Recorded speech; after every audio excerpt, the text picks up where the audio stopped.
পাশে এবার লকেট, দুজনেরই গলায় এবার একই সুর। তাহলে কি বদলে যাচ্ছে রাজ্যের সমীকরণ? দেখা যাবে কি একই দলে কি বুঝছে জনতা?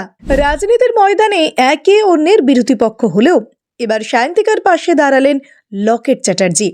তৃণমূল বিধায়কের হয়ে আওয়াজ তুললেন বিজেপি নেত্রী। বিষয়টা ঠিক বুঝতে পারছেন না তো? ভিডিওটা দেখতে থাকুন, সবটা পরিষ্কার হয়ে যাবে। আসলে লকেট চট্টোপাধ্যায়, সায়ন্তিকা বন্দ্যোপাধ্যায়, সায়নী ঘোষ, জুন মালিয়া, এমনকি হালফিলে রচনা ব্যানার্জি রাজনীতির খাতায় নাম লেখালেও তারা কিন্তু একটা সময় বিনোদন দুনিয়ার অঙ্গ ছিলেন। নিয়মিত বড় পর্দায় দেখা যেত তাদের। কিন্তু রাজনীতিতে নাম লেখানোর পর থেকে, বিশেষ করে লকেট চট্টোপাধ্যায়, সায়ন্তিকা বন্দ্যোপাধ্যায় এবং জুন মালিয়াদের আর বড় পর্দা বলুন বা ছোট পর্দা, সিনেমা, সিরিয়াল, কোনো কিছুতেই আর দেখা যাচ্ছে না।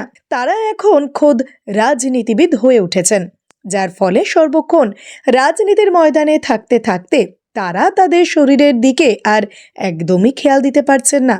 সর্বক্ষণ মানুষের সেবায় নিয়োজিত থাকার ফলে খাওয়া দাওয়া ঠিক সময় হচ্ছে না, বিশ্রাম হচ্ছে না এক্সারসাইজও, যার ফলে আগের তুলনায় তারা অনেকটাই মুটিয়ে গিয়েছে।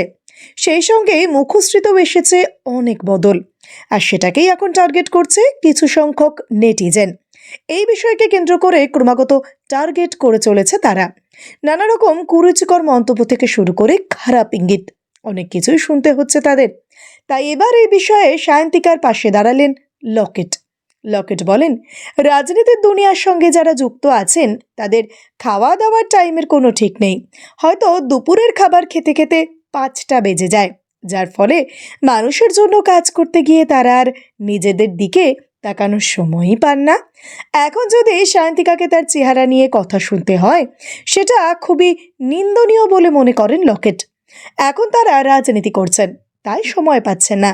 ভবিষ্যতে যখন অভিনয় করবেন তখন নিশ্চয়ই শরীরের দিকে খেয়াল দেবেন।